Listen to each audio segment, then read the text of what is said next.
a signal from another world. Sir?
This man is not a hero, he's a criminal.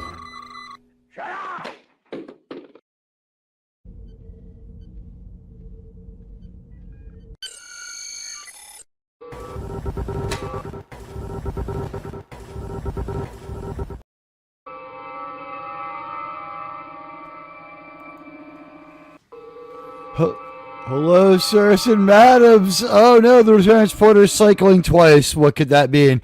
Hello, sirs and madams. It's your buddy Admiral Teag. I'm here with Resolute Germ. Happy end year, right? Happy New Year's next. Happy end of the year. 2025, the most disappointing year ever. However, we have a great show for you tonight. Tweet out that we're live. Let people know we're here. And we have a special guest for you tonight. You know his work. You've seen it out there. They've done some incredible Star Trek stuff. Neural Derp is with us. And welcome to our stage right now. Here they are. It is Neural Derp. Hello, my friend. Hello. Happy to be here. Thank you for having me. You know what? You caught everyone's attention with, I guess the big one would be... I'm trying to think. You've had a couple of really big ones. What was the one that was really big? Beam me up, Bubba. That was the first Redneck Star Trek video I did. There you go. Yes, 1.8 million. That is something. So let me ask you something. If you don't want to answer, you don't have to. Not to be improper, but were you able to get this? I mean, it's original. Did YouTube try to say these images belong to Paramount or anything? Did you get any copyright problems?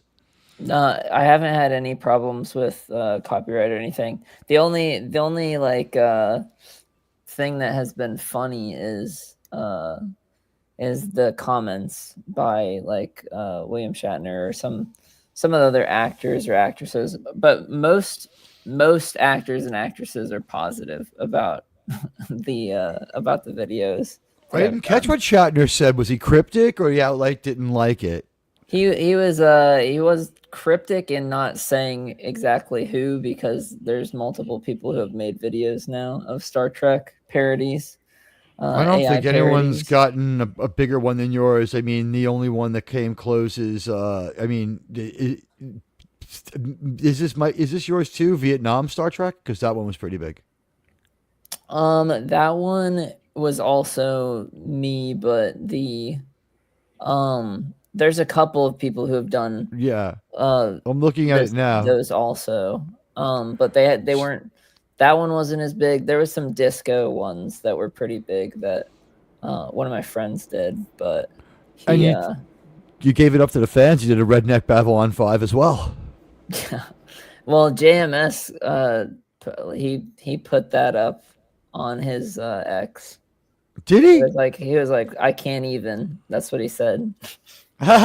You know what? A lot of people are having a good sense of humor about it. So Yeah. but I guess the conversation starts with you're a little bit younger than most of the people might expect, but Yeah. you're an adult. We'll put it that Yes. way, but you're younger than most people might expect because Star Trek has this huge donut hole in fans. So, how does somebody who's a little more than college age end up being a huge Star Trek fan to the extent that you can make these loving videos that really show, well, a deep understanding of Star Trek? You've watched a lot and understood it all, apparently. Well, it's so my mom really loved Star Trek, and so I watched when the remakes were coming out for the movies, with the J.J. Abrams versions. I uh, I was shown all of the first. I think I watched the first 2 or 3 seasons. I think I watched all of the original series, but if I didn't, I watched the first season for sure. And Okay. and so that was my first introduction. And then beyond that, I watched all of the movies. So, 1 through 6 of the original crew movies, and then uh, watched all the new Star Trek stuff with J.J. Abrams, and I enjoyed all those. If this is gonna sound crazy, but I didn't really watch a ton of um, the Next Generation uh, or Deep Space Nine or Enterprise or uh, Voyager. You can tell that it's kind of like TOS and TNG centric. It seems like you watched your share of Enterprise, though. A little bit, but I've done, like, when I go into making one of the videos, I do extensive research on any series I do. So it's Okay. because I want to make sure that I'm creating something that will resonate with hardcore fans as well as, more of the broad audience. We'll get more into that in a second. Let me greet some of my some of our audience and chat members here. And guys, who we have with us is Neural Derp. They have created some of the incredible CGI Star Trek videos you saw, including the Redneck Star Trek, which really went viral at like 1.8 million views. And I can only imagine what that must feel like when you're seeing it going up by like I don't know what was when you're watching the view count go up. If you don't mind me asking, what was the most you ever refreshed in 1 hour? So it was crazy because I had Yeah. just uploaded it. Granted, this is also when I'm like, okay, I'm a day out from being monetized. And so then I do that, and YouTube doesn't tell you this, but it takes like a week or so to get the actual confirmation of everything and get all that Right. done. Oh Um, no! Did you do that on the house?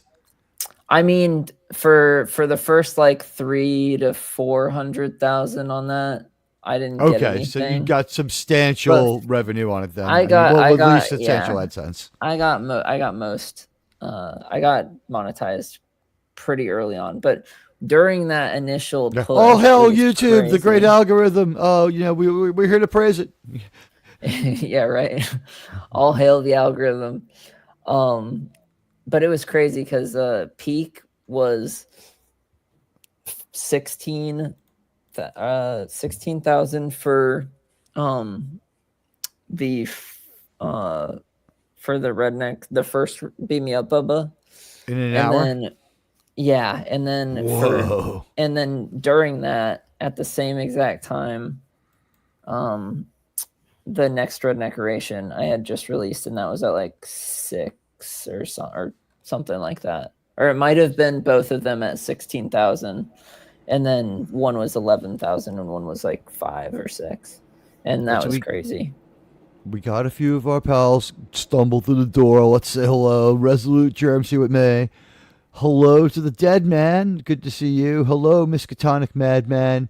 Hello, Buddy Hepburn. It's good to see you all. Guys, if you have the X out that I'm live, and we got Neural Derp here. Otherwise, people do tend to come through later. We're having a hard time getting YouTube to sort of turn the light on. I don't know how you jumpstart a given video. Before you were telling me about your research, tell me more about it. Like, how do you okay, I'm gonna make a TNG video. So Is that I how it want to make happens? sure Tell me that how I it happens. yeah, I want to make sure that I get all of the most popular memes in. So I don't know if you can, like, even in the thumbnail of the latest Star Trek Pirates one, I'm trying to include the it's not as famous as the face palm, but the meme where he's like, what the where Picard is like, what the hell is going on here? There are a lot of times where Picard is like playing to the view screen or having his moment there, and he's got the arm. In fact, that's one of the memes on one of the T-shirts. Is like when it's like Gil and Jalad, the Darmok T-shirt. One of them is like Picard, his arm outstretched. Oh yeah, That is a typical. That is up there with the face palm. Yeah, it really is. yeah. And you did some good pirate research too, because I don't know how far whatever you're using to render this is, and we'll talk about that as we go forward. Like one step at a time, like the research and the inspiration and the fire to do this. Hello, Sig Valdison. It's good to see you, my friend. We got Neural Derp with us, guys. They've made some super viral Star Trek content, and the only other show they've been on is Critical Drinker, the other Critical Drinker, the one we had to track down the other day. The pirate video is pure awesome, the dead man saying. You're talking about the new one, the Star Trek. Hold on, let me read the names. We have a couple of different choices as far as pirate ones. We have Star Trek Pirates, the Stranger Things Pirates, Star Trek Pirates Warp Speed Ho, which was great. I did not see Rasta Wars, but that looks hilarious. I did not see the Farscape one. They're all a good time.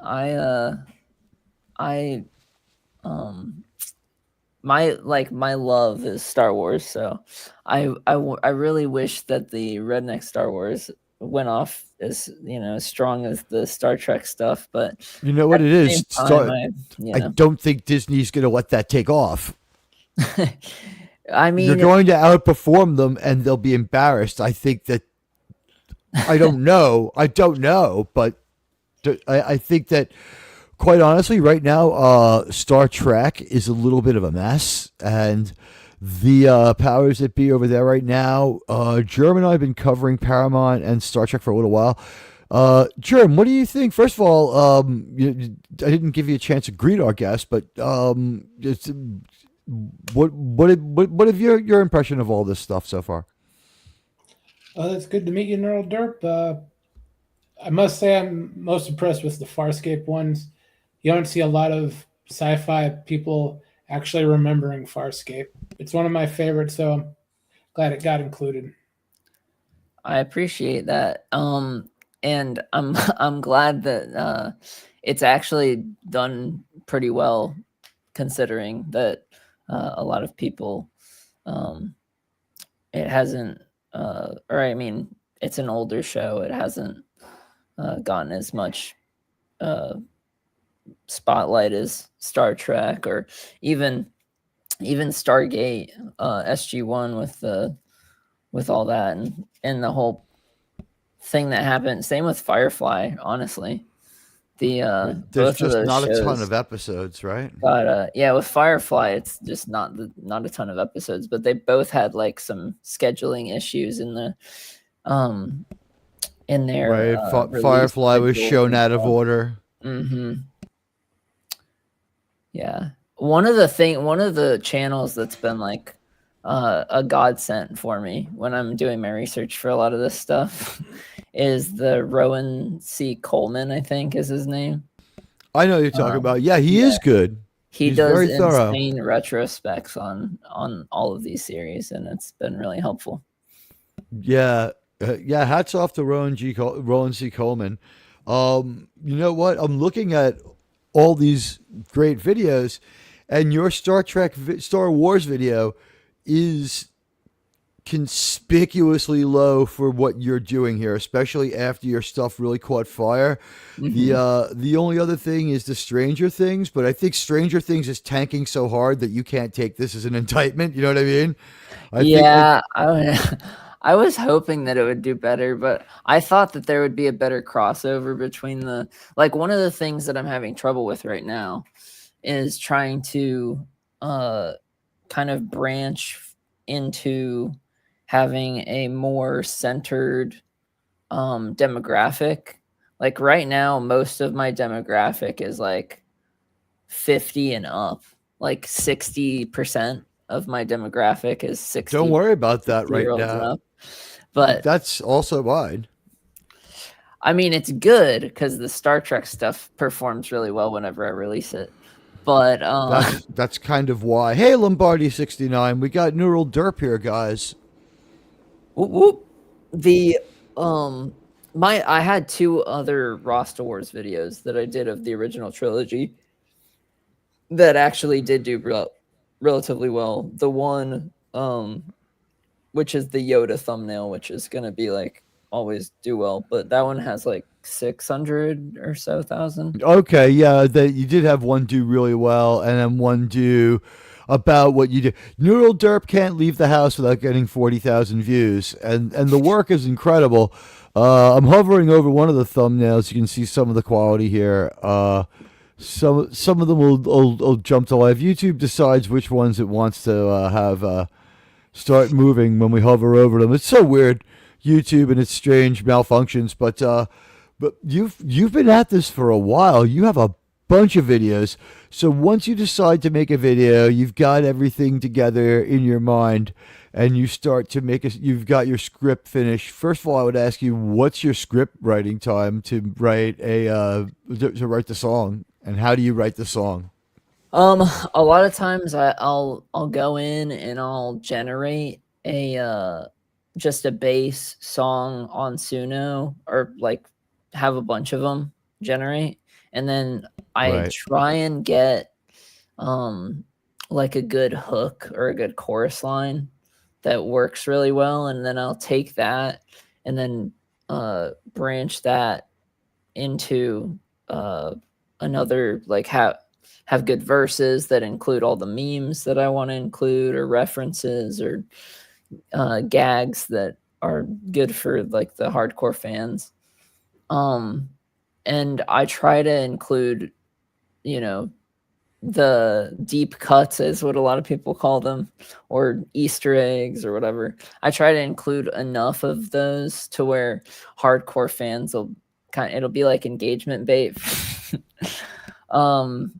And yeah, I mean, it seems like you know what you're doing. Like you did, like you do know how to make a clicky thumbnail, and you do know how to make an engaging thing. But then, like, when I go and watch it, I don't feel, like vaguely unfulfilled. Jerm, you've seen your share of engagement bait. Your take on Neural? Thumbnails are very good. Yeah, you know you're doing. I'd say they are very formulaic, but if the formula is working, YouTube likes that. with it. Yeah. You know what? No one's ever going to say, "Damn it, his thumbnails just aren't artistic enough." I mean, if you're getting people to watch, the thumbnail either isn't a problem or it's good enough. It's like YouTube, I don't know if you feel this way. YouTube seems to be trying to push us all to have like a brand like outlook with this stuff, where even though like we are all allegedly independent creators, when we see what YouTube is, when people come to YouTube, they're like, look at that. that's YouTube. You know, that's obviously a YouTube video. I can tell from the formatting and the branding. Like, I think they're trying to like goad us towards that over time. Yeah, I mean, I feel like it's just helpful because then you can recognize if it, if it's the same creator that you, because a lot of times, like, there's been a couple of people that have tried copying the thumbnail style, and it doesn't really work because once they click on it and the quality's not as good, they've kind of abandoned trying to take the thumbnail style. But this one's pretty old. uh, Do you mind if I'm not going to play it, but I'll show people the images? you can play the video if you want. All right. So I'll turn the music down low, and we can just talk about it a little bit while people can see how good this is. These images are incredible. So go ahead, tell me about your research. Some of it actually came from the fans for the later Star Trek videos. Because some of it I was like, who are like, what are some things that you guys would want me to include? And so like one of the things that I included in the background a lot in this video is I forget his name, but it's like one of the background actors that just pops up in every background in the show. He's a yellow shirt. I forgot his name. I'm sorry. They have their own crewman 5. I forget. Germ. Who's he referring to from Voyager? Might be talking about Carrie for Voyager. Yeah. So like every once in a while, you'll notice he's just in the background chilling. There's Harry Kim. Yes. Get the K's on the drums. You got a little bit of the fusion there with the lungfish going into the. You researched this well. This one was fun because learning about watching the Warp 9 episode and stuff, or going to Warp 10. Yeah. Threshold. Yeah, the Threshold. What do you do? Look for a list of the 10 most outrageous episodes, watch them, and then think on it? I mean, essentially. But look, he's chilling. He was in the background during Neelix's cooking there. There, he's in the background again. I forget exactly what that guy's name is. It's not Harry Kim. It's one of the less popular characters, but I had the Tuvok like split into Tuvok and Neelix, which I thought was, I don't know, there's little stuff that you just have to, you have to include. And then sorry, go ahead. No, go ahead. But yeah, you gotta include the girls because everybody, of course, everybody loves the gals. Oh, B'Elanna looking so hot. It's fun though because a lot of like these parodies that I'd seen in the past, because there are a few other creators that I got inspired by. And they take the parody, and in a lot of ways, more recently they've been adapting a lot of the stuff to the show as well. But for the Redneck Star Trek one, when I did the trailer, that was basically the Enterprise. That was great. It takes a minute for it to dawn on you, and then when it hits you, you're like, "Oh my god!" Yeah, that was like, how did you? Was that the plan that this would creep up on you? I mean, I had no idea, but I had started making the other, like those first ones of the, like I did a beach, I did like a beach Star Wars one that's like supposed to be like it's supposed to be kind of, 1950s beach vibes, or Right. like 1970s ish, and where everybody's drinking a milkshake. And so going through on those ones, like everybody's surfing, that was fun to do, but the technology also has just been advancing rapidly. So like more recently with the latest one that I made, like you'll notice in these ones some of the backgrounds get a little fuzzy, or they're like not everything's perfect. But like now in the latest Star Trek Pirates, like all the backgrounds are like Now your video's still fresh, insanely so we'll just show accurate. people the images rather than play the song and stuff. This video's But still like on fire and still viral right now, so we're not going to play it, but we'll show people so you can tell them a little about it. But like you can see like the rope kneading, or like the rope wrapping around everything. You have You can see the texture of the coiled like, rope. Yeah, you can it's see the rope threading. It's insane. So like Glad I've we're in switched, 1080 tonight. yeah. I switched from or I have there's still some images that I'm doing with Midjourney and stuff, but like a lot of this is with Nano Banana Pro now for the characters and everything, and it's This looks insane amazing, Neural.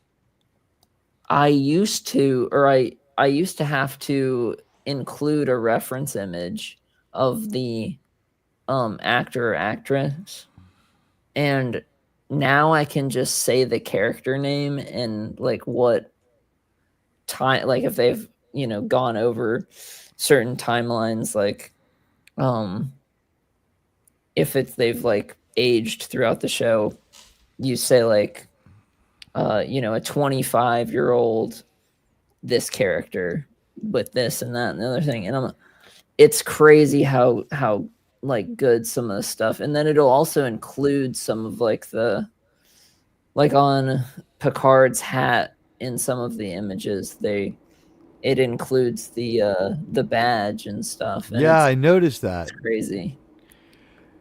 It's you give the computer like some autonomy, and yeah, if we look at the rope right now, everybody, if you look at the rope by Geordie's arm there at the point of his elbow, you can see the texture of it. This is becoming close to photorealistic. It's getting there, and some of the images that I've been making for my next video are like, because I'm going back to some of the redneck stuff. I included a little mini teaser in my channel posts. But it's just sometimes it's like I'm kind of like pinching myself. I'm like, is this stuff really this good? Because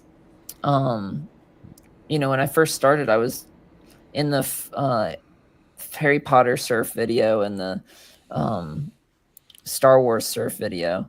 Both of those, I include images that don't necessarily look exactly like the characters, but like most of these are like almost exact for the characters, and it's crazy how far it's come in just 5 months since I started doing it, or 6 months since I started doing it.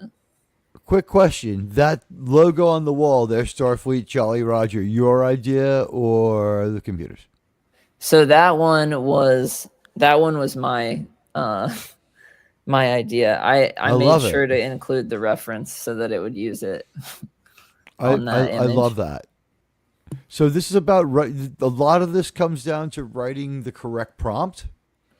Right now, yes. It used to be include a good reference image and then write a prompt that's good. But now you need the reference images less, unless it's a character that's not as mainstream. So like a couple of the characters in the Stranger Things one, I needed to use a reference image, and then I don't remember if there was anybody in the Next Generation one that I needed a reference image for. I probably used a reference image for uh for the for one of the or no, I know I used a reference image for the Klingon girl. Worf's girlfriend. I forget her name. Yeah, Or do you mean exactly. you don't mean B'Elanna from Voyager? You're talking about It the might have TNG been. Klingon. Yeah, yeah. She's a few different characters over the course of Yeah, TNG that and same actress Voyager. plays a few. Yeah, but Susie Plaxton or something like that. Yeah. So I mean, this is some good stuff. Let me ask you this: a lot of people are doing this. I'll just give you the benefit of the doubt. Why are you the best? um I don't know if I'd say I'm the best, but I like to say I'm at the top of the list. I'm one of the top of the list in terms of just paying attention to all of the different details. Like, because you have some people who are really good with the imagery and really good with the visuals, but then the song sucks Yeah, your like songs are all horribly. funny. I They could stand alone. I try to make sure that the songs are at the very least enjoyable to me, and I feel like hope like so far it's been pretty good. The response has been positive with my taste in the music, also kind of trickling down and being popular with you guys as well. So Uh, I feel like that's part of it, and then also including references that are a little more obscure that not everybody gets, but still enjoyable video. I've got a few more people came through the door. Let's just say hi to Sig Valdeson. The Trek reviewer is here now. I said hi to Lombardi. Hello to the great Siaman Gohan. Greetings to you, sir. And you know what? We've got Neural Derp here. He's made some of these great CGI Star Trek videos with a great song parody. With the Star Trek stuff, the sea shanty and pirate theme really seems to work. Um, what's the next video? What was this? Is the last video to drop like about 13 days ago, according to the time code on YouTube. What's the next one coming? We got and I teased it a little bit on my channel post, but I'm gonna do a Redneck Lord of the Rings.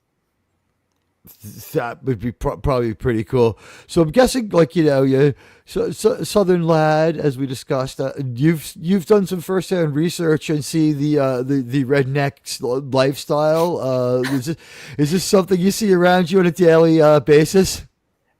Because so there's a lot of in the Redneck Riviera, there's a lot of like different class areas like because you just see everybody kind of mixed in the area I live in. So like I was driving I was driving one of my brothers, or I was driving my brother to something one day, and it was funny because like like a biker gang passed me, and I was like, the hell's Klingons riding through? I've lived in Florida, so when I lived there, I lived in Orlando. It's even hotter, Oh and yeah. it's on Eastern time, so the sun works a little harder on Eastern time. Yeah. Yeah, no kidding. There's definitely down in Orlando or Miami, it's definitely a lot hotter most of the year, especially this past year, because in January Pensacola got a huge snowstorm that was like 10 inches. It was crazy. Did you enjoy that? Was that the It first time you've was a lot really of seen something fun. like that? Not the first time. I was born in Colorado, so Oh, okay. but it was crazy seeing it in uh in the southern climate and everything, because I was like, there was snow like on the beach, and then we we had just gotten a hot tub. So chilling in the hot tub and doing like snow angels and doing the polar plunge and then rushing to the hot tub was awesome. I've done stuff like that in New York, so that is awesome fun. And hello, Gavin Blackburn, who has just arrived. We're starting to build up the concurrence. Hello, everyone. We got Neural Yes. Derp with us. Makes great Star Trek videos. He's here with us to end out the year. So you talked about your inspiration. You talked a little bit about your research. Basically, you said you find the 10 like what do you do? Watch the 10 hottest and 10 craziest, or do you have like a it's like the 10 that you have to see and the 10 that are just like outlier insane. Is that kind of the formula? There's essentially that's like definitely part of it. I'll make sure to try and include, if there's like a really popular meme associated with the show, try to include something about on that, or like if there's, because there's always a running gag or a joke. Like in the Deep Bubba 9 video, the entire song is like O'Brien Must Suffer. And Well, I mean, with that wife. exactly.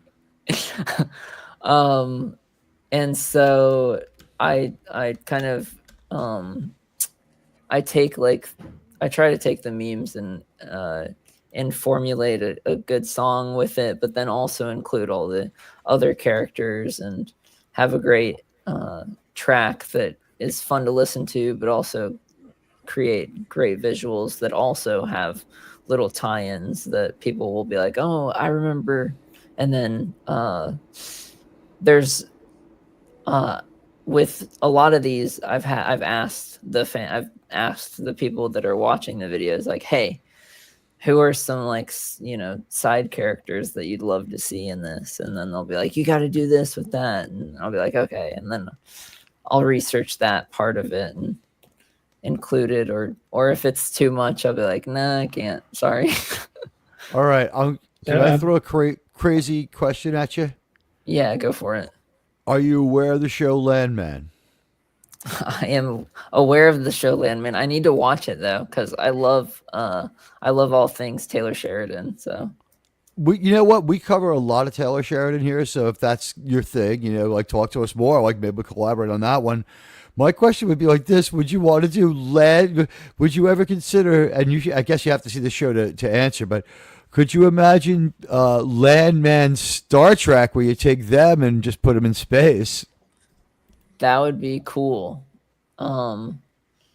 It'd be interesting. Like one of the things that people have said with the Star Trek pirates is that I need to do like a Treasure Planet sort of thing, where they're like the ships are floating and it's more steampunky, which would be pretty fun too. I get what people are saying. Hey, Radioactive! Thank you very much for the $2 American Super Trek. Land Trek. Super Trek. Land Trek. You know what? Have you ever seen the movie Damnation Alley? There might be something to Land Trek. True.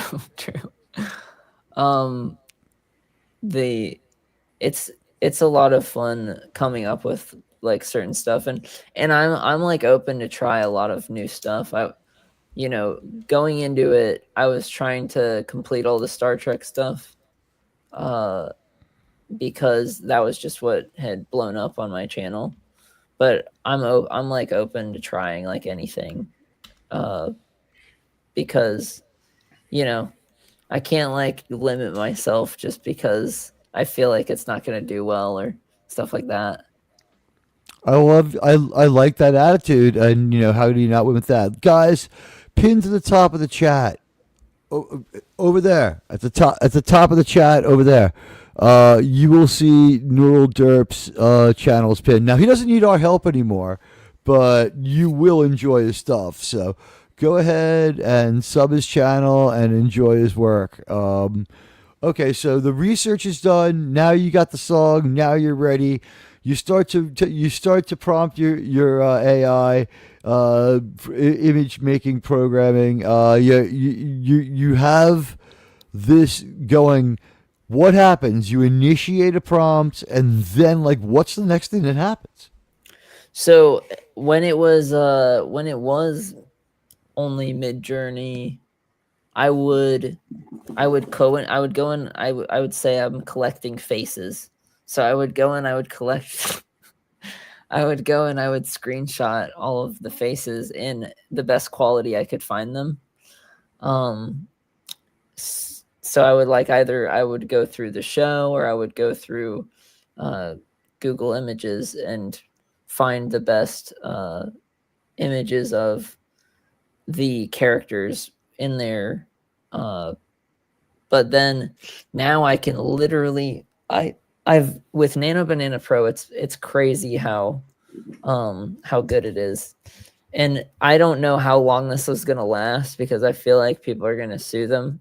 They're going to sue Google, but we'll see if they make a deal with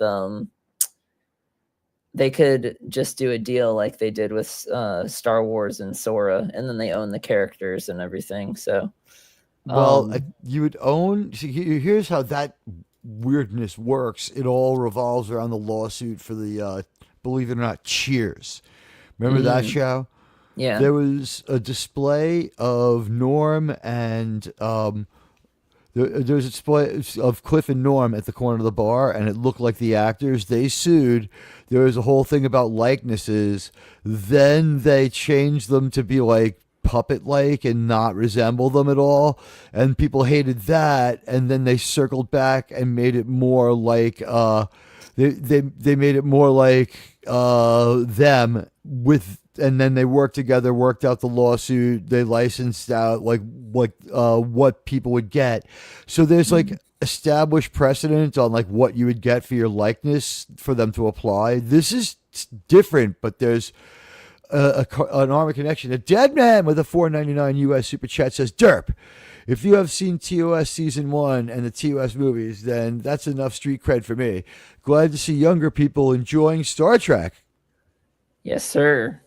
Well, now I've seen more because of this explosion of the Beam Me Up Bubba, because like it didn't it went even crazier during the whole Star Trek's birthday this year at September. A lot of people re-uploaded my video on different platforms on September 7th, and one on Facebook that was I don't know exactly the channel that reposted it because I don't remember, but it got like 10 million on Facebook, and then Critically Thinking and Drinkings on X got 1.3 million. It was pretty crazy, and those like got that amount in like a day or 2 days, which was crazy. So I just want to thank Radioactive Actual, who says, don't forget Star Trek NCC 1883, the USS Yellowstone. Exactly. That actually is a Star Trek Taylor Sheridan crossover that's like a natural, and that's like that by far remains the most popular Taylor Sheridan show. Since that's kind of your thing, what's your favorite Taylor Sheridan show? So far, my favorite is God, I have to say 1883. It's just such a good prequel. Yeah, I would agree. There's a couple of like historical problems with it, but once you realize that it's historical fantasy rather than any kind of hard historical fiction trying to be that real, you're like, all right. He's within, you give way to it a little bit. But beyond that, I also liked the 1923 show that leads into Yellowstone. But I like that Tulsa one too. King's been really good too. So he makes good shows. It's hard not to enjoy them. He didn't quite stick the landing on 1923, but it seems like he stitched together a good enough mashup of episodes 7 and 8 into his final episode to keep us from being overly frustrated because if that episode had ended when I thought it ends, because I think it looks like what was going to happen was they were going to leave off at Spencer about to get off the train and have the shootout at the train station start the next episode, and that Timothy Dalton death was a little bland. This one, my co-host can get into this one. Sure.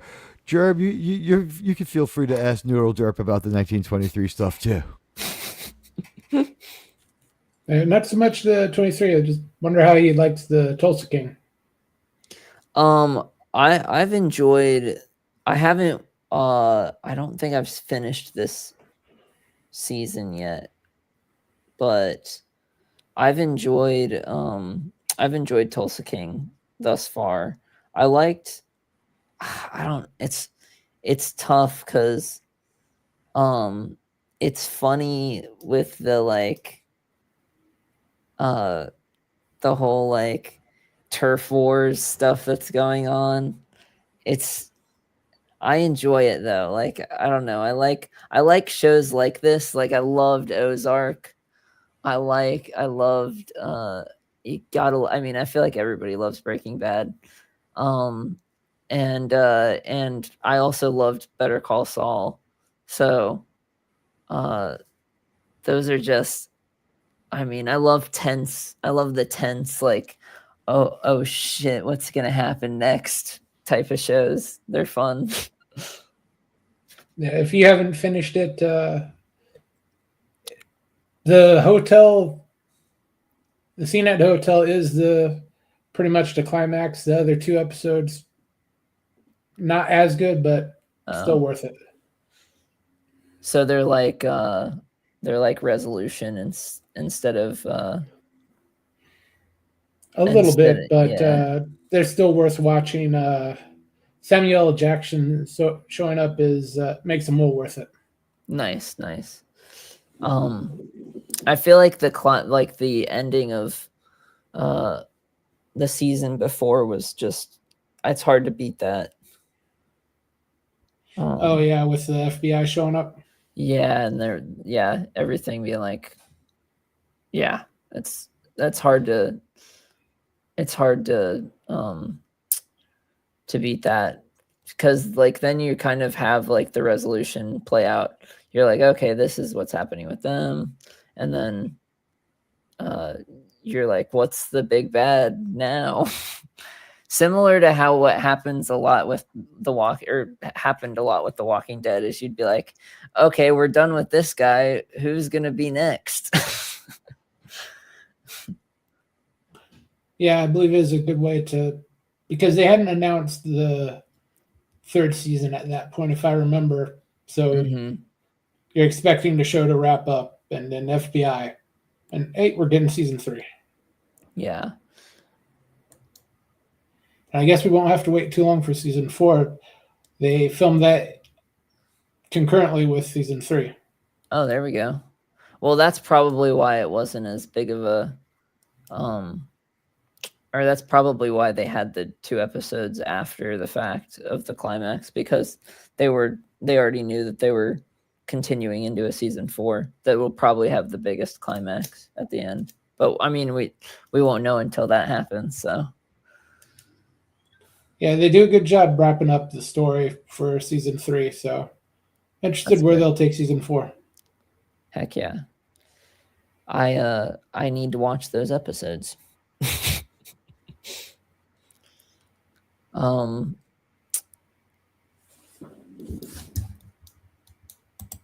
What other shows are you guys actively some of the comments, Deadman said Stranger Things used to have that kind of tension, but fell off a cliff this season. I feel like the tension was good going into the break, with the half where they stopped it with the whole but yeah, there's just with the whole these past 3 episodes for the volume 2. I don't know why people feel like it's so. I don't know why the writers have to feel like they need to preach so much to people who already don't care about that kind of thing, about the box checking. I feel like they're regretting that they missed their window and like, geez, if we don't do it too. Yeah, no, because they could have had it. They could have had him. They could have had him say something in season 4 that would have made a lot more sense, and then it wouldn't have felt as off. Like when the world is literally going to end, it feels stupid for that scene to go down. That's like 15 minutes long. Yeah. Come on, everybody! Spoiler alert for everybody. Will's gay. But we'll talk about our feelings. Yeah. So that was going into that. It's frustrating because it's like I feel like we just want entertaining action adventure stories, and going through some of it, it's like you have needless stuff that just complicates things. Yeah. The icing on the cake, though, is that everyone knew since season 2 that that's the way he is. Yeah, exactly. That's the funniest part about it. But I liked I liked going 1 through 4, but I feel like the most recent episode definitely makes you go like, oh my gosh. And then they brought back the most hated episode girl, Kali. It's like, why? Why would you do that? I wonder So if funny. you've thought about doing parodies of some other older shows, like MASH, for instance. I've definitely gotten it recommended a few times. I haven't thought a ton about doing MASH. There are some other ones that I do want to do though that are older shows. Like when I did the Lost in Space one. Yeah, that was also really. That was a pretty good rendering of Mom Robinson, who was definitely the hottest chick on the show. Right, and but so a lot of people wanted me to do Oh, Gavin. a lot of people wanted me to do Voyage to the Bottom of the Sea for that. I can see why. I can see why people would want to see your vision of that. Mm-hmm. I have a question for you, and it's kind of a prescient question. I'm curious what you think about this, because you can have a viral video, and you have things in place to help move that along, and also a great product. Don't get me wrong. One of the things that makes you viral is that you're delivering a great product. Have you thought about, if I make a video aimed directly at Paramount Plus, asking them to make Star Trek United, will that, if I make an enterprise-based video showing, I don't know, some sort of like future with like President Archer, like a campaign video, like vote Archer, and have him like just like beating the hell out of like Saval or someone else to run for Federation president. It's something of that nature. Something that you think that could move the needle towards having Paramount make Star Trek United. I mean, because you kind of have that virility and that kind of power. They've already been kind of on Trek culture a couple of times, which means that CBS corporate is now putting money into thinking about it. Have you considered like that you have that kind of power? Because you just might, or do you disregard that? Or do you regard that as a crazy statement? I'm curious. I don't necessarily regard it as a crazy statement. I mean, thinking about it right now, it seems it's crazy to think about how the reach has been. Because like with the Stargate announcement, they did a couple of like streams with Dial the Gate, and my channel got mentioned, or my video got mentioned by Michael Shanks, and it's pretty crazy. So I was like, just thinking about that kind of stuff is crazy, because you don't really think about it in that, or I wasn't thinking about it in that instance. But if I did make something that's more, tongue in cheek, like, hey, because there are these videos that have been going pretty viral. They're not me, but they're like Star Wars lore videos. I don't know if you've seen any, but there's these guys, Skywalker Stories and Star Wars Tales Untold, and they've had some pretty mega viral videos go recently, where they do like stories that are in like the expanded universe books, or that's lore that hasn't been filmed or anything, and they'll do AI versions of that. So I do want to try some stuff that's not necessarily music based, that is a little bit longer form. And I don't know if it would be a parody like as much as this, but I don't know. It's hard to kind of think about in the grand scheme of things. It would be a lot of fun to try and make some sort of like actual episodic sort of thing, or like I would imagine, just off the top of my head, think about this: Federation News Network, like a human and a Vulcan, right?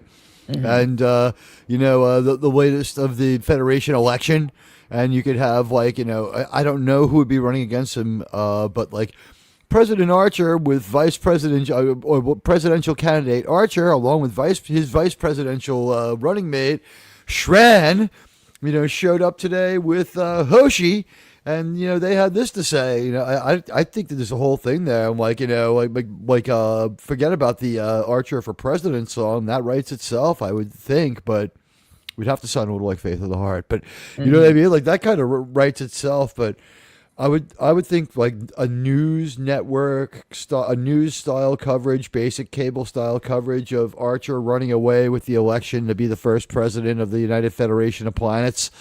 That would be the kind of thing that, in my opinion, Paramount would be very open to.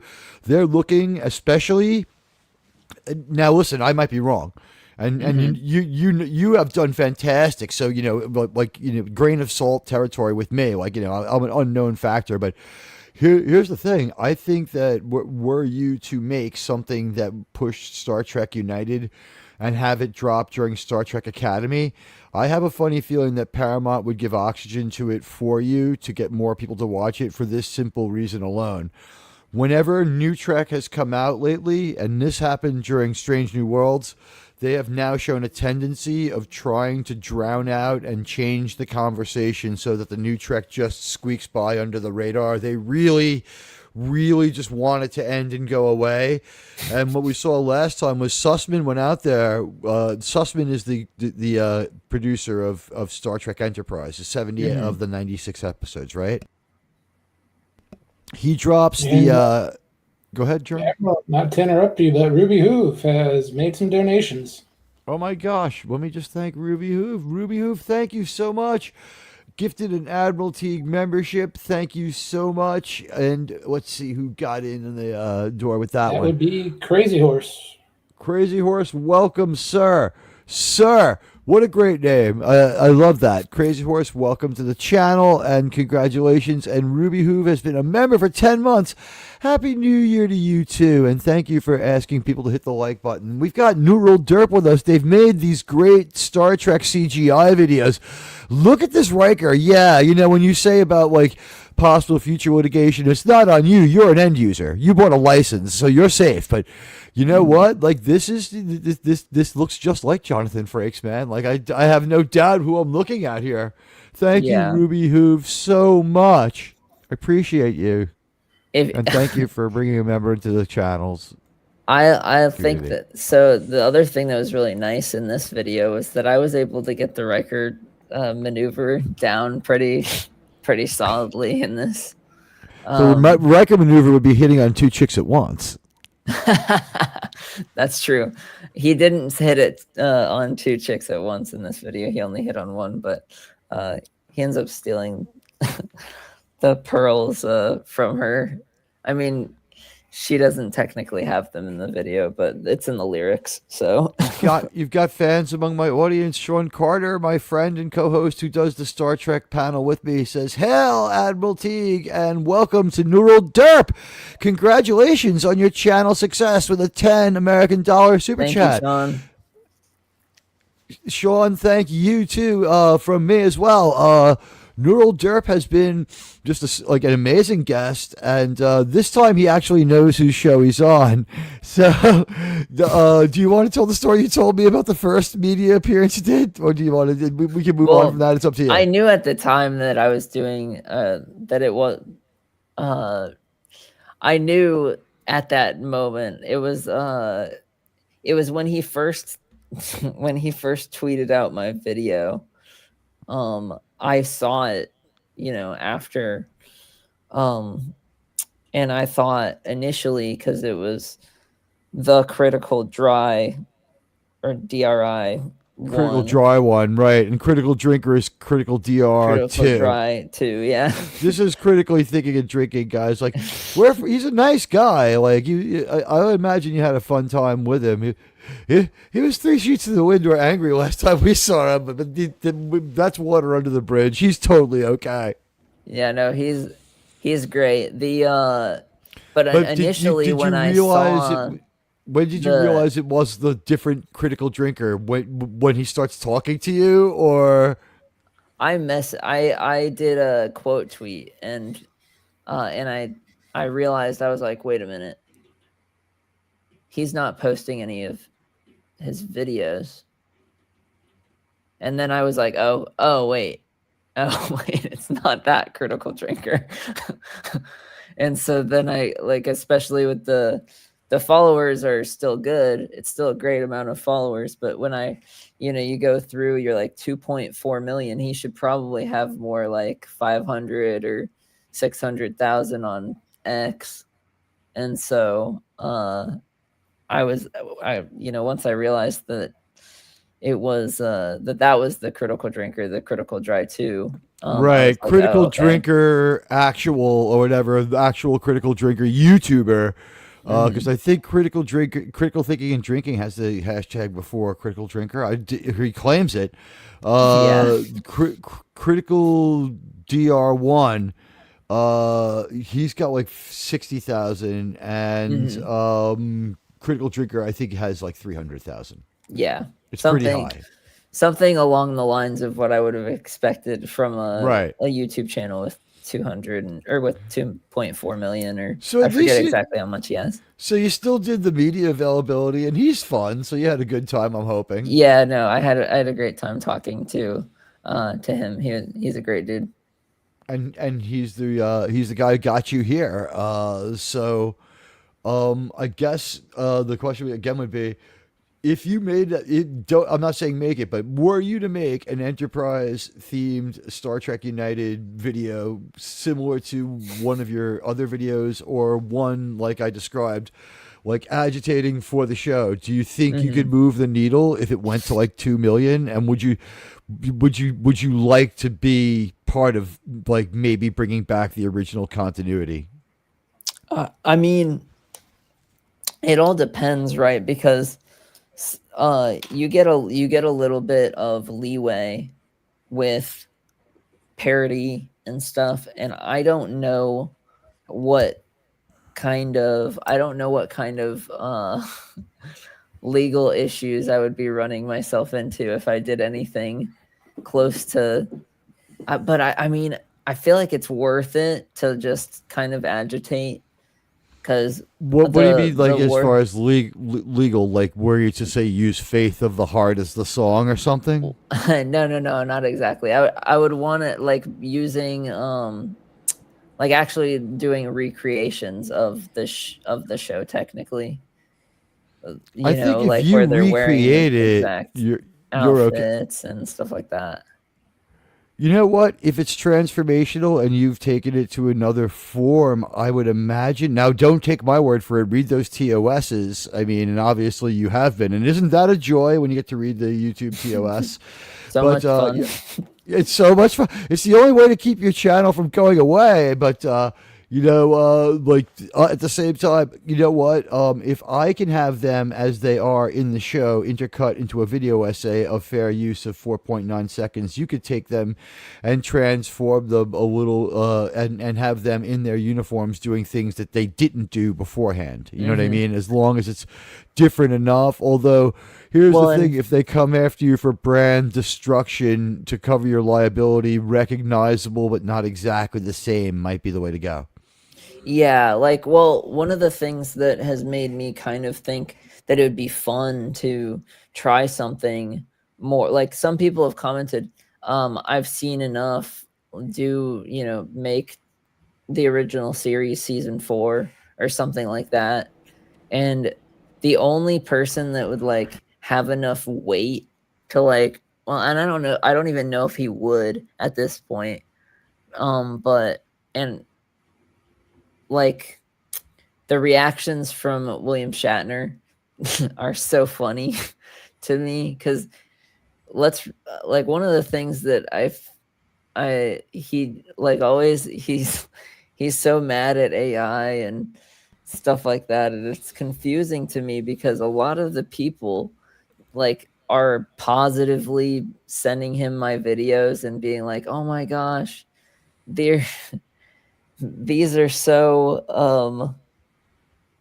amazing. I feel as if it's like free promotion, because I'm like promoting their like the stuff that they were in, but I also see the like, you're using my likeness, this kind of thing. So I get both sides of the coin, but yeah, William Shatner's a little prickly. Remember, movies didn't have sound when he was born. Yeah, true. So there's a give and take to certain things, and Star Wars stuff has before we go any further, just real quick, you do think he's awesome though, right? You love William Shatner like the rest of us. Oh yeah, of course. Okay, so no doubt. Yeah, just I wanted to make sure you had a chance to say that in case there was any I didn't want anyone to have any resentment on that one. No, I don't have any. I don't have any like. There's no ill will towards him. I totally get where he's coming from, but at the same time, it's a little bit funny because I'm like, there's some of the people like they watch my video and then they go back and watch all the content on Paramount Plus or whatever, who's paying you.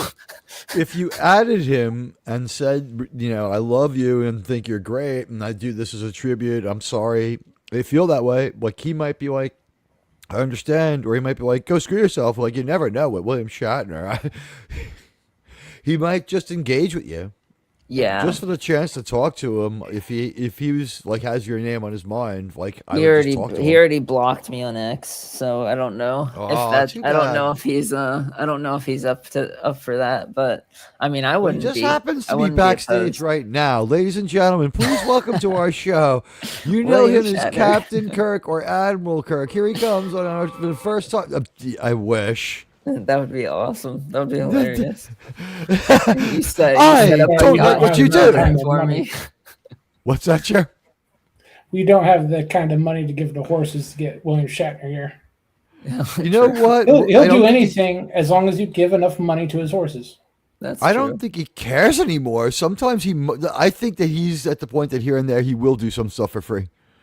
I think he just doesn't care. I think he cares about his legacy as a complete actor, as a complete artist. I think he wants to be seen as a guy who is also a cop actor, a guy who had hits outside of Star Trek, and a guy who was a great Star Trek actor too. I think he wants to be remembered as a driving force that made it work. Although those early season 1 episodes, there's a case to be made that he might have. He might have. But yeah, so like the Star Wars stuff that I've seen is making me like be like, would it, it would be cool to do a longer form something that might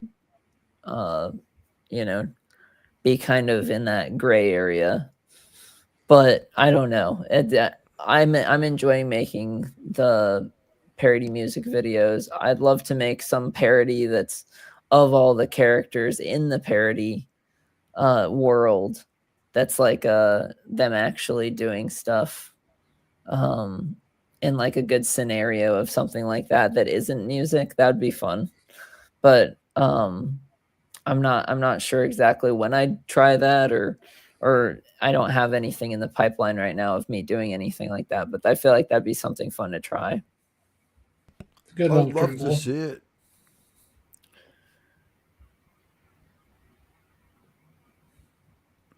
I would love to see it. So, did I ask you what's next in the pipeline? Yeah, it's Redneck Lord of the Rings. That's right. There's been a couple from some other people, but I wanted to, do my version of it, because the ones that I've seen are, like I said, like the visuals are okay. Granted, the technology wasn't as good at the time either, but the visuals are okay for the time that they were made. But the songs are always like, they don't drive. Like they're all like, they're like laid back country, and that's not the kind of country that I really love. I like country rock, where it's like, oh yeah, like the Beam Me Up Bubba song, perfectly kind of, Your top 3 or 4 more than guys that you bluegrass listen rock. to. Yeah, more like I like the bluegrass rock, the country rock that's like more an electric guitar with, and then just more like driving drums or rollicking drums, stuff like that. It's because like a lot of the songs that I see are like, dang, dang, dang, back in my truck I did a thing, and they don't really like get you to tap your toes. Yeah, your song selections have been really good. You've have probably the best images I've seen as far as the clarity goes, and I guess the inspiration, like the love of Star Trek, I gotta hand it to you. What's your go-to Star Trek show? Go-to Star Trek show is, I mean,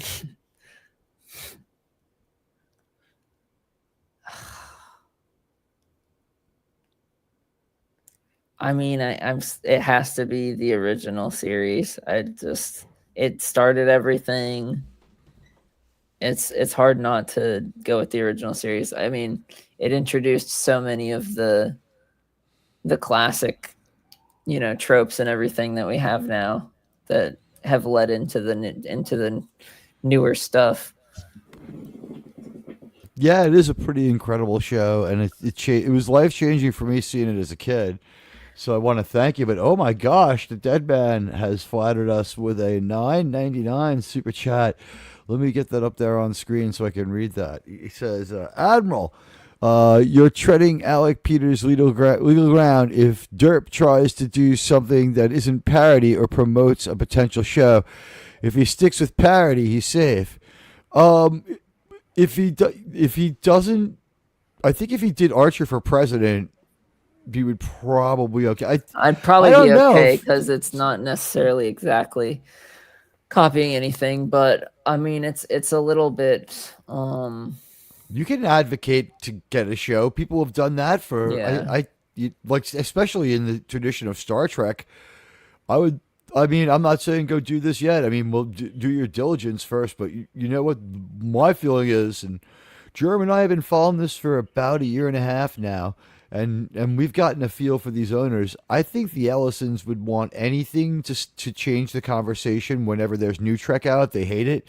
And I think that they would love anything that feeds the idea that there could be original continuity Star Trek coming back, because that's that license is not being used, and they could just stop buying stuff from Kurtzman after a certain year. Like his contract's almost timed out. He could still make something else, and again, they're overpaying for it. Now I think I finally understand is the reason they're overpaying for it is his contract allows him to try to sell it to other people. So he's making it dirt cheap and demanding money for it because it's so damaging to the brand. What have you thought of these new Star Trek shows? Well, for the most part, I haven't watched them. I enjoyed Good the for first you. season of Picard. But after that, I haven't really watched. Like, some people said that Lower Decks isn't that bad. It's bad though. It's not awful, but it is. Or bad. like It's good if you like Rick and Morty. Yeah, that's a good way of putting it. Some people said Strange New Worlds is decent. Strange New World started out with like a half-assed intent to be good Star Trek, but the writers weren't unified on it. And so like floating around in this bad show are some good Star Trek ideas in season 1. Mm-hmm. But by the end of season 1, like the bad writers have won out, and so it's mostly bad by the end. Like in episode 3, I think it's called Ghosts of Illyria. The episode's not so great, but like Ethan Peck has given an okay performance as like their like special needs Spock, and he's trying, and like Anson Mount is kind of trying, and the story just is stupid as could be. But what's your, as far as the dead man's question, let's give it a little more deference here. What do you know about like fair use law and staying out of trouble with that to keep yourself from getting in trouble with the powers that be? Well, like we've already kind of established, a lot of the things that are like the likeness issue or the licensing issues are not necessarily something that I have to deal with myself. It would be these companies would go for the money and sue. Like they aren't going to go to all these independent creators that are using these platforms to create this stuff. They're going to want to go to where the money's going, right? Which is Mid-Journey, Sora, which is OpenAI, Google, and then there's some other ones that I can that are on the tip of my tongue that I can't really exactly think of them. But most of these companies that are using, like when you do the prompt and you say, I want it this from this franchise and this character and this and it gives you like an exact stormtrooper, or it gives you an Ewok or whatever from like have you guys looked into the Mid-Journey versus Disney case at all? No, you're Or I guess bringing it's this to our Disney, attention. Universal, and everything, but they brought a pretty big case where they're using their copyright or their trademark like crazy. Because one of the things also that Mid-Journey did that helped initially with their AI training was they used Deviant Art or Deviant Art as like Right. for a lot of their training material. And so they have a ton of fan art of all of these in their training imagery. And then all of the descriptions include all of the, Star Wars this, Star Wars that, this, that, the other thing. And it explains exactly what that is in their descriptions of their art piece. So when they did their training material, it was like all like, even if they were trying to avoid doing Star Wars or any of this like Star Trek or anything. You got so much fan art material from the DeviantArt training that it just didn't matter, because it got in there anyway. So I don't know if it's really avoidable. I think the solution in my eyes that will end up happening, and this is just a theory that I have, I feel like what's going to happen is they'll end up signing licenses to all of their stuff. And if you don't sign a license, you're just kind of going to be in a like a never-ending lawsuit, because it's going to keep coming up because of the different training material. The Dead Man with a generous $4.99 American super chat says he's young, meaning you, because I haven't been young in a while. Not saying stupid, but we saw that the tardigrade thing did not end well, and they have an army of lawyers. Here's the thing. He won't have to be tangling with any lawyers personally. He bought proprietary software and used it in a way that was sold to be used for. He's not responsible for that. If he was to make a Star Trek video that was Star Trek defamatory, they would have to prove it to a jury, and he wouldn't really have the greatest legal burden, and he would have recompense for like a lawsuit against him. It is a loser to sue him for making fan art. They'll look like ogres. His fan art's complimentary. He's not eviscerating them. He's celebrating the Star Trek he loves. He's not like roasting the Star Trek that we hate. If he was making a Star Trek Discovery video where, like, you know, he was giving it to Mikey Burnham and really trashing him, yeah, they would come down on him hard. But here's the other thing that you should know, and I don't know if Neural knows this, but the Star Trek Discovery and the Discovery related shows of Alex Kurtzman are different rights holders than the Star Trek TV show and Star Trek movie rights holders. Those are two different sets of rights holders right there. And I only do the Star Trek TV and movie stuff. I don't really do a lot of Kelvin. When I do, I keep my cuts shorter when I do stuff from the Star Trek TV show, so it's within fair use plus a little bit, because they are dicks. But the people from Paramount, if you do a regular Star Trek video, they don't go after you for fair use. I won my one case with them. I edited it so well the AI couldn't tell.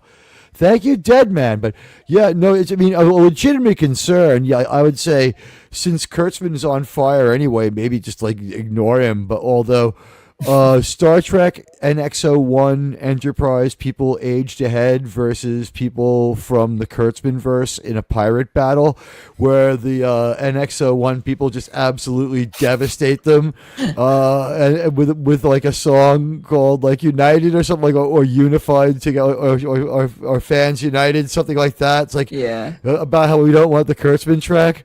You know what? You probably get away with it, but I mean, it would be.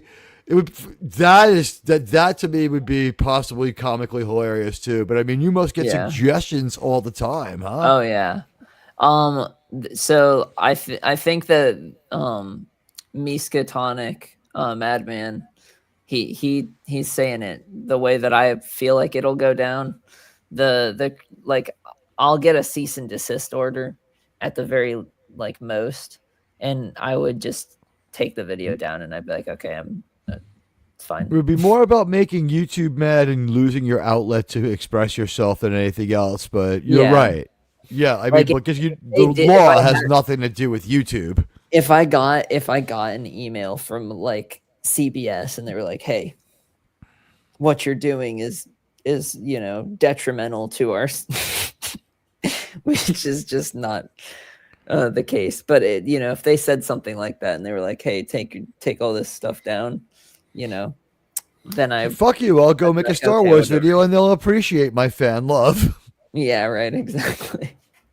Sean Carter with a very generous $20 super chat. Admiral, you need to share your secrets of sharing copyrighted material at Neural.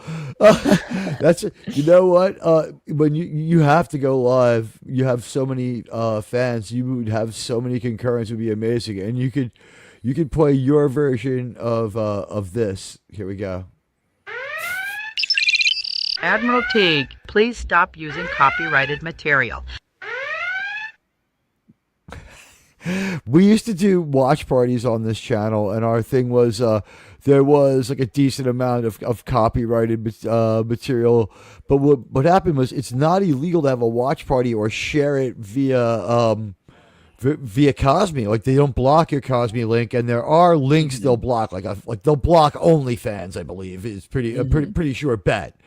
But they don't block that. They allow it. They encourage it. So we had a troll who was just always spamming us with AI comments from like these like bots that they got saying like stop sharing copyrighted material. We would get that message like 6,000 times, like 600 times in a row. It was hilarious and infuriating at the same time. Sean, thank you, sir. Merry Christmas to you and a Happy New Year. Whoa. When I was like 16, I did Minecraft streaming, and I had a few people that did some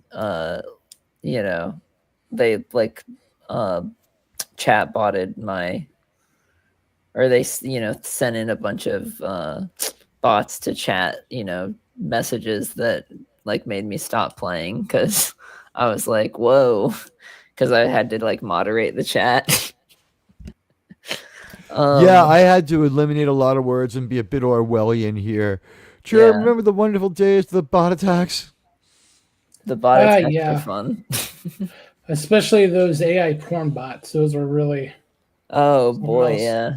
I forgot about those, but they're in the comments of like every video possible. I now. block URLs except for my mods. There you go. So if a mod drops it, it'll work, but otherwise it's just text. I mean, if someone really wants to go see some prawn, they can like copy and paste it into the browser. But something tells me, like in the history of YouTube, that's happened less than 5,000 times. Yeah. But who knows? People do love their prawn. True. So here's a question for you. What's your create time before you hit render? From the inception of the idea, like writing the prompt and the script, the song. It can be as quick as two days. I mean, even sometimes it can be as quick as a day if like I get the song out immediately, huh? and it's like amazing. Like I literally, there's a couple of the songs that I literally just went, oh my god, I'm just gonna use this. This is perfect. Your sense of music is great. I got to ask you a quick question. Do you play any instruments? I wish I did. I played Guitar Hero like crazy when I was growing up.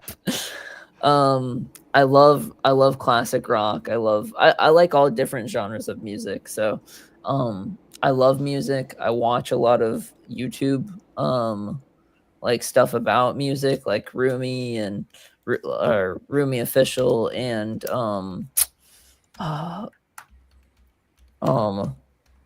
some of the other music channels. There's I don't actually remember his channel name, but there's another guy who does like music reviews, and then there's a couple of guitarists that I've watched. Davey 504 with the bass. But no, I don't play any musical instruments myself. I wish I had actually picked up guitar when I was younger, because that would be sick. I was only like 20 when I started playing the guitar. I mean, you're gonna be alive for a lot longer. Just go buy one. Yeah, You'll be great. Go get one and play. You know what? If you start on the bass, you'll be able to be up to speed in like say 4 weeks, and have the muscle memory in like that much time to be able to play basic bass lines and feel musical feedback. And then if you like it, buy guitar. That's my advice, because you can get a cheap bass for like $120. Oh, there you go. Yeah, maybe less. Get a 5-string bass and you'll basically have a guitar. Well, I know it's different. It's not that different. the skills translate, but you won't have to do as much learning to get up to speed to play something that passes for music. And like you could play the bass along to your favorite music and be like, wow, like this is, rudimentary, it's instructional. And then if you decide like, hey, I'm a bass player, like you've got that. Everyone's looking for bass players. Everyone. Yeah. Because it's hard to do, the right way, because it's more about taste. And a lot of bass players are just frustrated guitar players. I play both, right? So I kind of understand this. So when I became the bass player that was a frustrated guitar player, I switched to being a guitar player. But you know what? You could be, if you want to play music, I would advise anyone get a bass. They're not as hard to make as a guitar. A cheaper bass sounds better than a cheap guitar as far as a real bass versus a cheaper bass. And you will know really quick whether or not you have any musical ability, because you don't have to learn as much. You hold down one note with your finger and you try to pick the other string in time and tempo. It's not that hard for certain music. Now there are bands where the bass is like absolutely kind of like off the hook, but like I don't know if anyone necessarily wants to play like Flea. Like he was an outlier. Like the guy from Judas Priest, you could be as good as him in about 2 weeks. Trust me on this one. Oh, that's great. It's true. The guy Van Halen proved that they replaced their bass player with a 15-year-old kid, and it worked fine. There. True.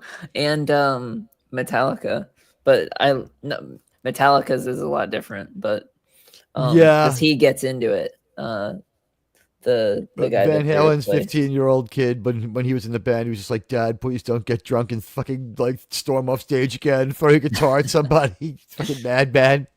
Oh man, true. Uncle Dave, why is Dad so wild? I don't know, man. It's always been that.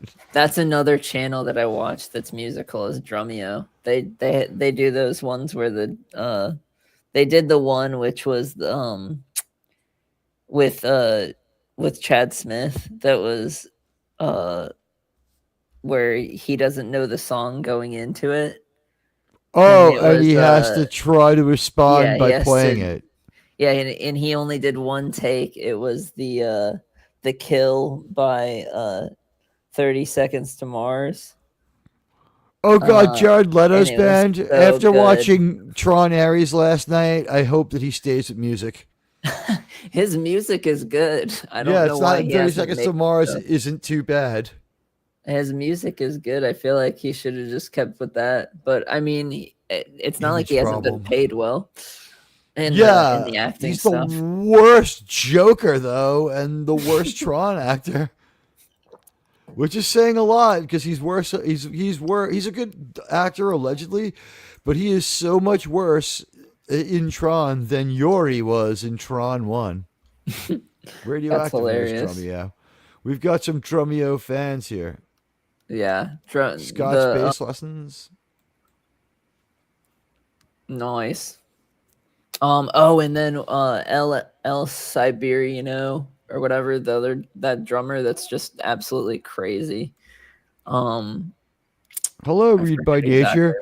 What's really weird is like only modestly funny comedian Fred Armisen is a really good drummer. Oh, really? You ever see him they've put him into drum offs against Chad Smith and other people, and he can hold his own. He has no problem. I mean, I think he's relegated to having to jam with Jack Black. Like that's his punishment but he's good. Jack Black also can play the guitar. He's just a fucking jackass. I love some of my favorite movies are Jack Black movies, like School of Rock and Nacho Libre. So when he I love comedy stuff, he was really funny. Oh yeah, well yeah, he's good at a certain thing. Pick of Destiny is fun too, obviously. Pick of Destiny is fun. I love that. If you love Black Sabbath the way I do, and you've got Dio right in there singing to him off his wall. I mean, the movie was off the wall, but it was so much fun. I don't know what happened to him. He became so sour and so about the real world and so about complaining about things that he didn't like that he was no longer able to entertain people when he wanted to be funny. Like they couldn't shake it off. Steven Spielberg seems to have done it too. It's just an unfortunate thing of our times, I suppose. Mm-hmm. But I mean, you know what? My generation adopted the internet and technology. You were born into it, as they said in Fight Club. So I mean, yeah, maybe I saw it essentially before you were born. God, when it was right before. um it's from 1999. It's yeah, like right before. just your parents were dating. They knew each other, but you hadn't been born yet. They yeah, so that's it's crazy to think about a lot of the stuff that I enjoy and watch and am into are things that came out before I was even born, which is kind of insane to think about. Just because, one of the things I wanted to mention was that because they filmed the original series in with a film camera instead Yes. of like with the Next Generation, they switched to a digital or at least No, broadcasting it. They broadcast it and they didn't release a remaster. Yeah, I don't know what they did for Next Generation. It may have been filmed on like high-end 4-inch videotape. My impression, that would be my best guess, because the first digital broadcast of Enterprise was Stormfront Part 2 or Stormfront Part 1. Because the Enterprise episode that ends with 0 Hour and throws them right into that weird World War II story, the alternate history story. And that's the season 4 episode 1 is the first one to be digitally broadcast. Gotcha. I'm sorry, not digital. Well, yeah. Not only digitally broadcast because the HD TV laws were in effect. It was in like the not the letterbox of today. It's like one generation of letterbox back. If you ever notice, it doesn't quite fit in the screen, but it was digitally filmed. That's the first episodes that were digitally filmed. Gotcha. But yeah, so like a lot of the like when I went back and was, because I was still doing the collecting faces thing for the Star Trek Pirates, the first one, for the likenesses. I went back and I would go and I would screenshot from the remaster that's on Paramount Plus. And like sometimes I'd pause and I'd be like, holy crap, the fidelity on this is insane. And how well the like all of it held up, the film, and then re-editing it had to be a pain in the butt, but I mean they did a great job. So let me ask you a question. Blu-ray release, they didn't actually edit it. They used the AI generator for the Next Generation Blu-ray. Oh wow. They did use some AI and some CGI to smooth it out without really telling anybody, didn't they?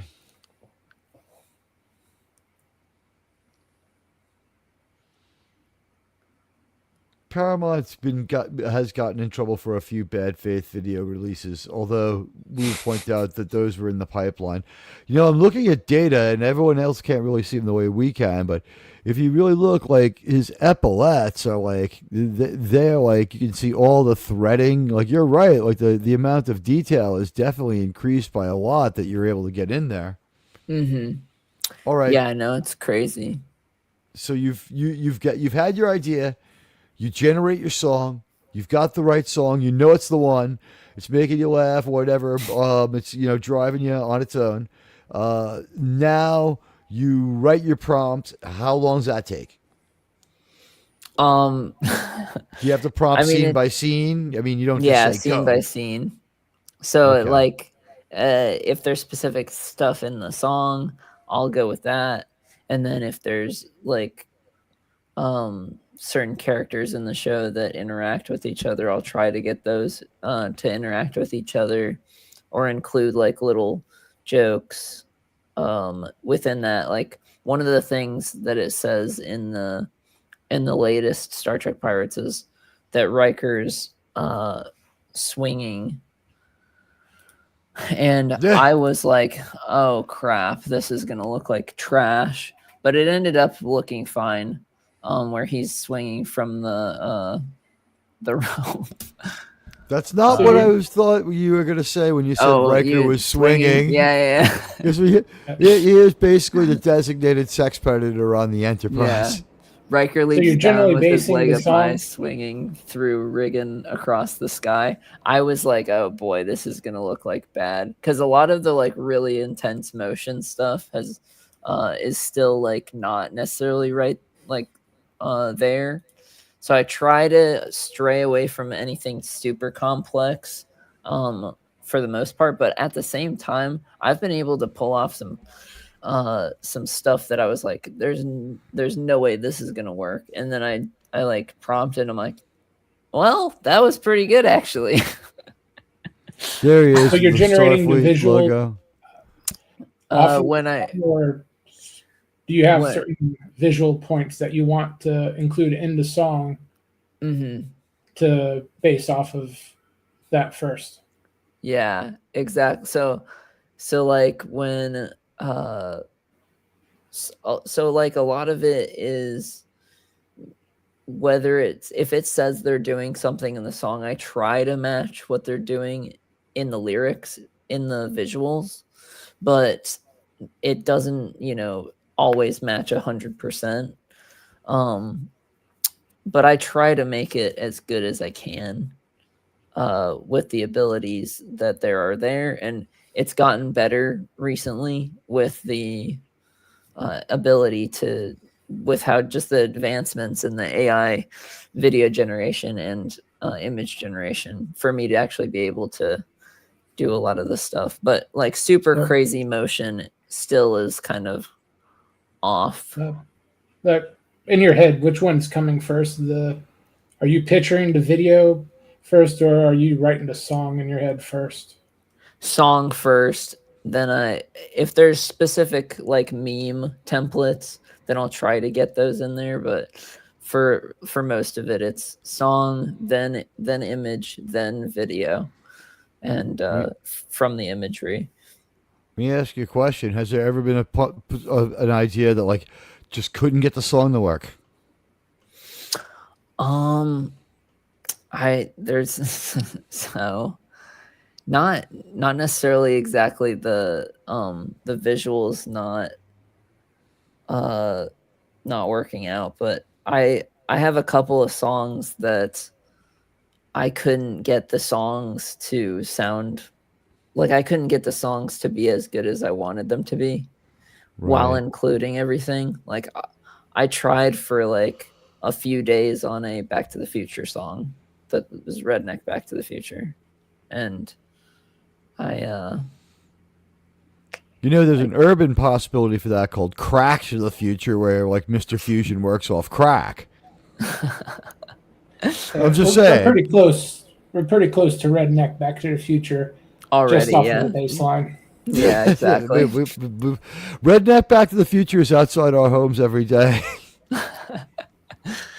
So yeah, that was one that I was like, because I wanted to include all the little memes that they include, or like the gags that they include in all of the movies, with like, Biff getting hit with manure and and all the little things that everybody likes. But I don't know. I feel like that would still be something fun to try, or at least maybe try it in a different theme. I don't know what I would do, but I've got two quick questions. First one is, where do I get this jacket? And the next one would be simply, all right, so before we get into the render time, you do one of these videos, and in one scene you notice that when somebody strokes their beard or pulls their pistol, their sixth finger just doesn't look that natural. Have you had that moment, and have you been able to work a fix on that kind of thing? A lot of the times there's stuff that happens in the actions that is uncanny, but at the same time, if it's flows with the song good enough, and it's not like too crazy, I just leave it in. Like, one of the things that I can think of is the clown in the Star Trek clown. I forget exactly. Oh, from which Voyager? one. Yeah, he drinks from a beer bottle, but there's no cap at the start of it. He pulls like a rope because I wanted him to like lasso it and bring it to himself because I thought that'd be funny because he's like a cowboy clown, like a like a rodeo clown. Okay. And That's so I wanted kind him of to an lasso interesting it reinvention. and then bring it to himself. He pulls it out and he pulls the rope and then the cap appears on the top and then he drinks from it. And I'm like, ah, crap. So you're writing all these jokes. It's not like an AI writes these jokes. You're writing these jokes and the AI renders them. Yeah, I have the ideas for the jokes. Some of the jokes come from the music, which are sometimes written by the AI, but actually figuring out how to set it up and make it land visually, that you can't really do without knowing exactly how you want to. And it kind of, my background kind of goes into that because I went to school for graphic design. Granted, it's not filmmaking or anything, but I've always been pretty into filmmaking, and you make a pretty I did cinematic visual image, my effects and friend. I've done some visual effects for like video, like actual visual effects with After Effects and Blender and stuff like that. So it's not just like I'm going in blind, not knowing what I'm doing exactly. I I've was going to edited ask you videos about and that, stuff in the but thank you for. past.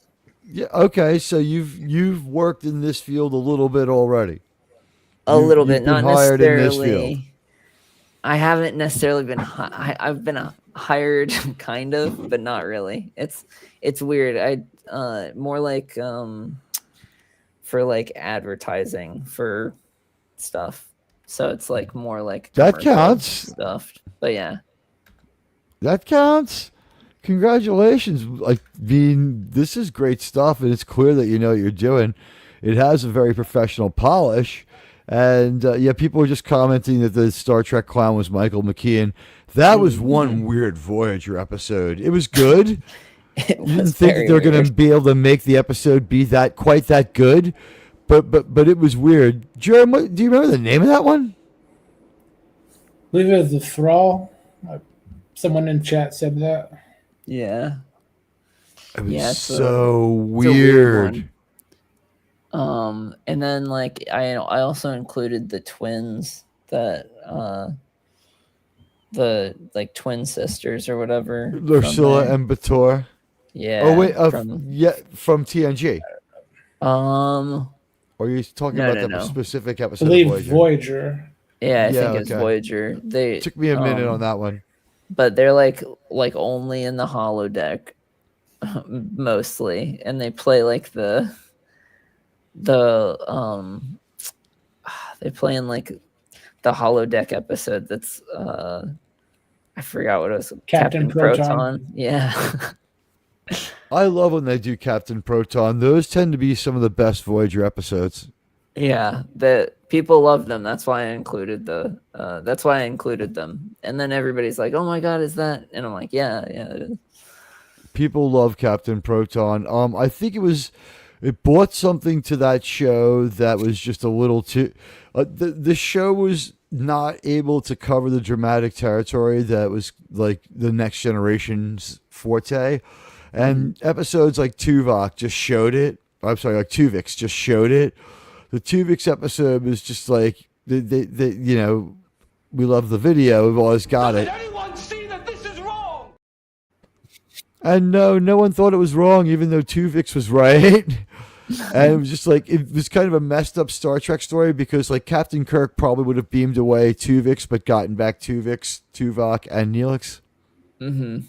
Like, I don't think he would have had the, maybe he's just been like, I had coffee this morning. I was able to take care of it.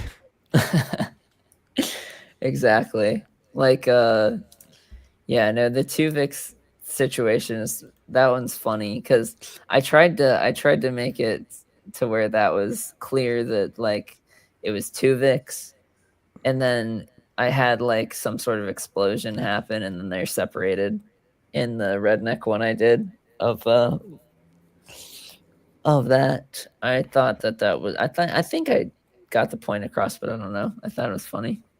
Have you considered making a Marina Sirtis Wicked Witch of the North video where she blows the snowstorms of Texas?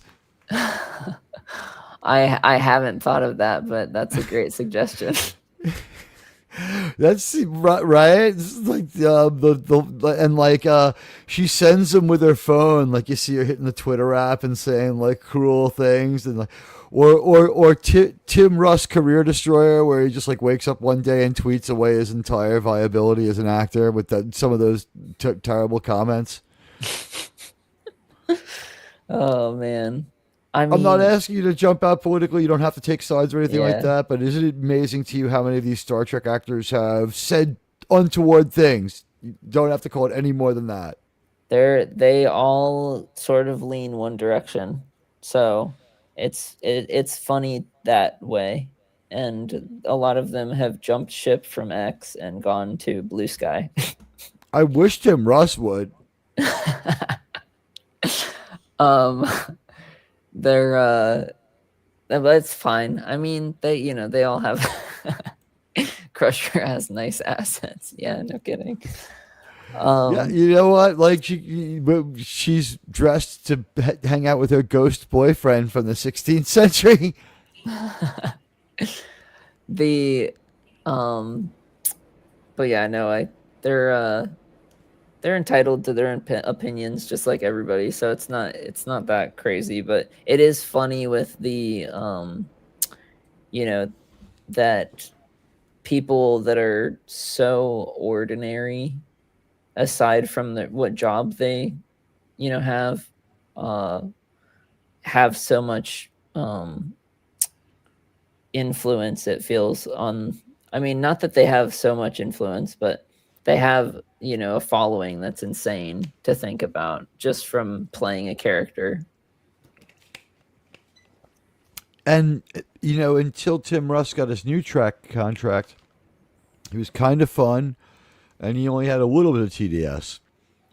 Robert Picardo was always fun and never talked about politics, and now he's just a nonstop drone of political garbage. Mm-hmm. Hey, let's talk about Star Trek for a minute here on this level. I have thought that the worst the worst thing that we've been through as fans is all this new Trek stuff that you've been smart enough to avoid, but right now we're going into a really dark time. So I hope that you have a great video you can sum it up for us, because in January, when Starfleet Academy hits, it's going to be Kurtzman's final attempt to end Star Trek kind of for all time and keep it to himself as like almost a cottage industry, because he's shrunk it down to that. And again, I'm looking at the ropes in the background and the grain of the wood. You're right. I mean, this is now getting to be like 1080. It's crazy. Like the fact that you can see that the cannon's on a rolling, like it's on wheels. It's gonna, to compensate for the so that it doesn't explode. It's for the recoil at sea. Yeah, the recoil at sea. Yeah. They couldn't secure it to the ground; it would break loose. The cannon would have. It needed to like blow off some energy. Well, and they also backwards. And then also pulling it back so they can load it and stuff. But it's those little details. The barrels look perfect. I mean, the lanterns in the back. It's getting to a point where I'm like, well, crap. What? It's hard to even imagine how quickly it went from, the faces are good and the wardrobe's good, but don't pay attention to the background. And now you're like, yeah, well, it doesn't matter if you pay attention to the background now. Right. I mean, what next? My God, this is, I mean, he still looks a little shiny. He still looks like a high-end special effect, but we can tell it's CGI, but it's like a new level of far more believable, and it's better than like an Assassin's Creed, the last Assassin's Creed game, if you want to give a point of reference. And again, Yeah. where do I get that jacket? So this is the first time Wesley ever has not annoyed me, so I want to thank you for that. Well, did yeah, once you move through it to the next one, it's Wesley crying because he blew up his warp cannon ball. Guys, the song is great. The video is pretty funny. Like we're not gonna play the song or play the video through. We wanted to see how good it is, and of course you got Mr. Barkley in there. And when I saw this, I loved it. I was like, all right, Barkley. So yeah, showing it's well researched, and yeah, look at that ocean. It's like a painting. Yeah, it's absurd just how well it, and it's like the generation Armis. For those who don't know, it looks pirates, but it's Armis because it takes down Denise Crosby, and it looks just like her. She sort of snaps into Armis goo. I don't even want to show her face because it looks so great. I'm not going to cue this up too much for you. I want you guys to watch the video. Not that it needs our help. My God, it's on fire. You do great with these things. You get more likes than I get than I get views. I forgot I included the parasites too. But yeah, I try to include those little things. A lot of people are like, they'll go, I don't remember Borg being in the Next Generation, and I'm like, I'm including it because of First Contact. Come on. They're in Next Generation though. They're in the TV show a bunch. They're in it a little bit, not as much as it is in Voyager, obviously, because you're not in the, or because they overuse them in Voyager, and the thing with Voyager is they use the Borg so much and break the rules of the Borg so many times that they sort of undermine them as dangerous.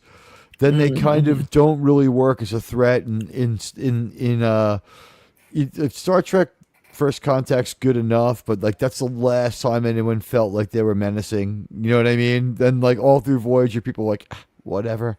And when they tried to bring them back in Enterprise, like it was just like no one had been afraid of the Borg in a long time, and that episode was also a disaster. So it was like, you're trying to like save your show, and you're trying to do a rescue mission on the Borg to make them viable bad guys when they're canonically not supposed to be there, despite your inventive way of putting them on the planet. Mm-hmm. That to me was just like one of the worst mistakes, and really showed that like Voyager had just destroyed the Borg the way that the Ferengi leveled up on Deep Space Nine. Mm-hmm. Yeah, exactly.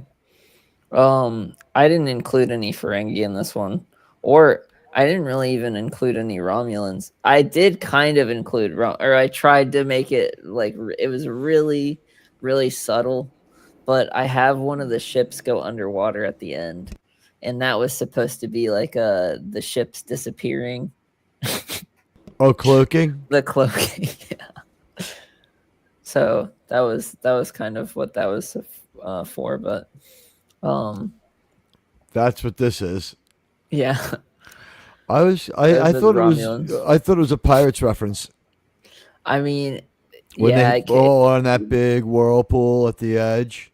I wanted to actually have something like that happen in the Stranger Things one that I did, where it was them going around a whirlpool, but I could not get it to work correctly. That's one of the things I couldn't get to work, was getting two ships to go around a whirlpool and shoot at each other, like you see in Pirates of the Caribbean at World's End. I was like, dude, if only. All right. If only. Okay, well, listen.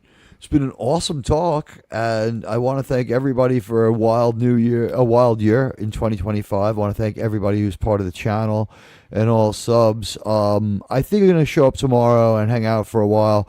I know I'm doing something with Germ, but just to everybody from my channel, I thanked everybody during the Star Trek show pretty fulsomely, but thanks to everybody for an awesome 2025. 2026 doesn't look like the entertainment's going to get any better, but we'll be right on top of it, doing our best. Germ, what's on your channel this week?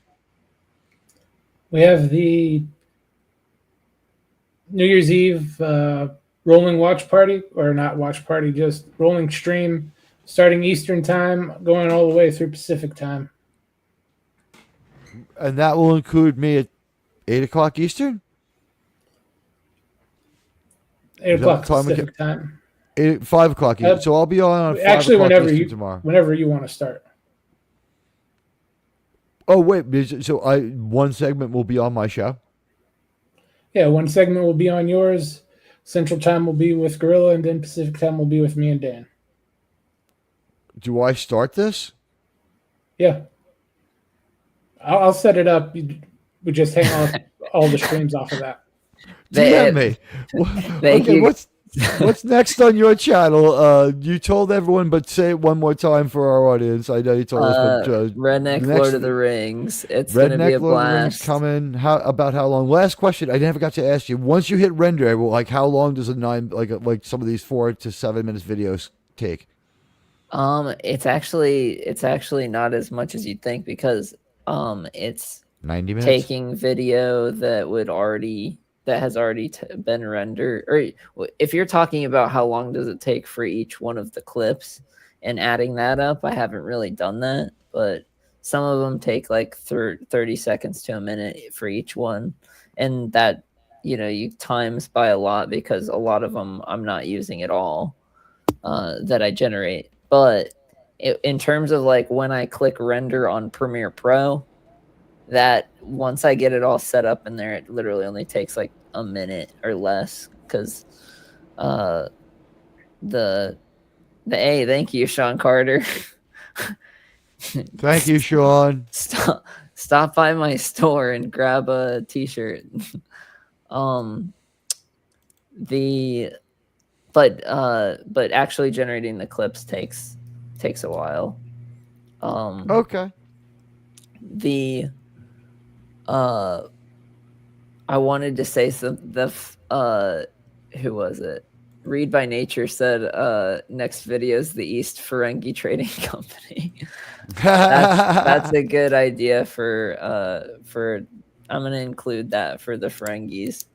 For sure, in the next Star Trek Pirates. That's hilarious. I have the smartest chat. You should come by here to farm ideas from the geniuses that subscribe to my channel. And, again, thank you for coming by and telling us about this. What must be great to have these things go viral. Hopefully you'll come back and visit us again. And, thank you for being here. Guys, I'll be back tomorrow. Oh, absolutely. It was a pleasure. You're a great guest. Guys, subscribe to Neural Derp. His links at the top of the chat. And we love you all.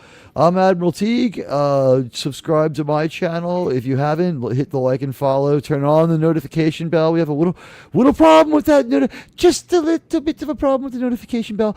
But you know what? For the second to last time this year, since I'll be back tomorrow, let's have Sydney Sweeney take us out of this one. I think everyone will enjoy this. Here we go. We need to prepare for this one, so to make sure we're ready. Incoming Sydney Sweeney video. Set burners to full. Lubrication supply sufficient for projected fapping level. Paper towels to standby. Turbo lift door secured and locked. Wives and girlfriend interruption probability at 12%. You may commence masturbatory actions at any time. Can I finish?